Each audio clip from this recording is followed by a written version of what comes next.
Pero se ha mencionado ya más de una vez ese fenómeno tan asociado a las ECM. Hace poco estuvo aquí Jesús Alonso Gallo, un empresario que me contó su experiencia cercana a la muerte y también se veía fuera de su cuerpo y te podía describir cosas que estaban pasando en habitaciones contiguas al quirófano. Entonces me gustaría preguntarle a Saúl, que estamos hablando, qué es lo que está pasando ahí, porque si no me equivoco, de hecho tú en Cerebros Rotos hablas de este tema, de por qué se tienen esas experiencias extracorpóreas. De hecho se pueden provocar artificialmente.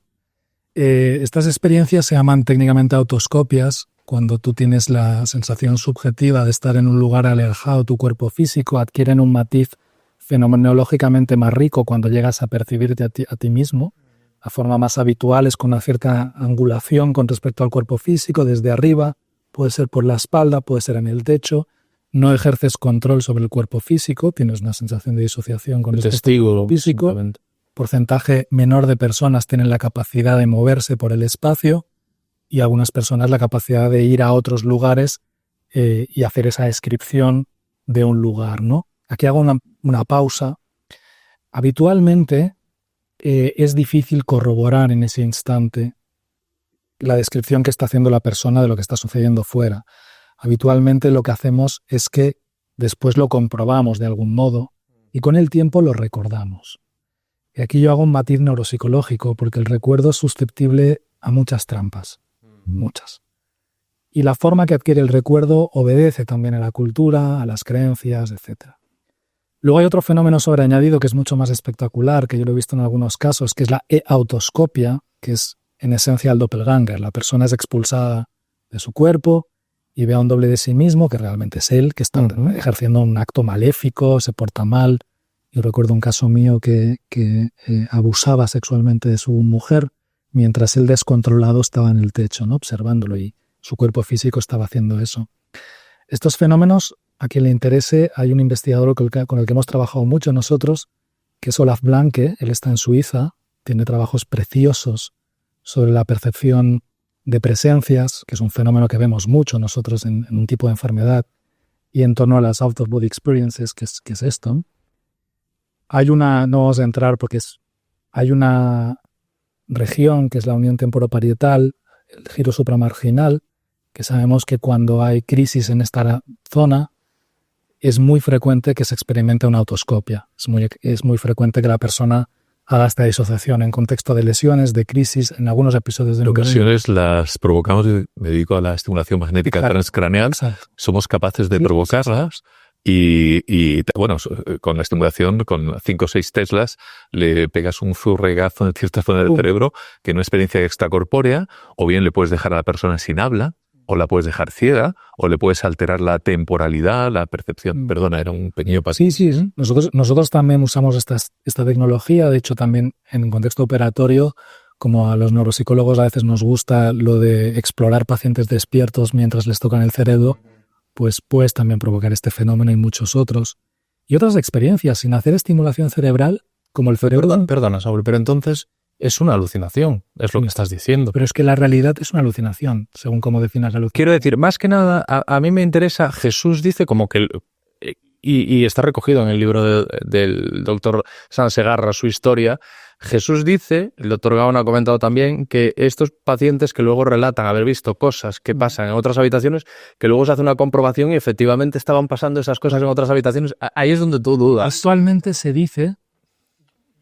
Yo he tenido un paciente con un electroencefalograma puesto entrando en un aparente éxtasis y narrando lo que estaba sucediendo en la habitación de al lado mientras veíamos una crisis parcial del lóbulo temporal por una esclerosis temporal mesial, y hacía una narrativa muy congruente con lo que es previsible que sucede en ese entorno, que es un hospital. ¿Vale?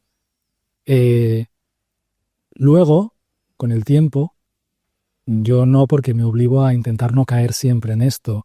Yo tengo muchos colegas que cuando te cuentan esta historia afirman que esa persona describió perfectamente incluso la conversación que estaba sucediendo. Estos colegas míos no están mintiendo, porque lo bonito de estas experiencias es que habitualmente la gente no miente.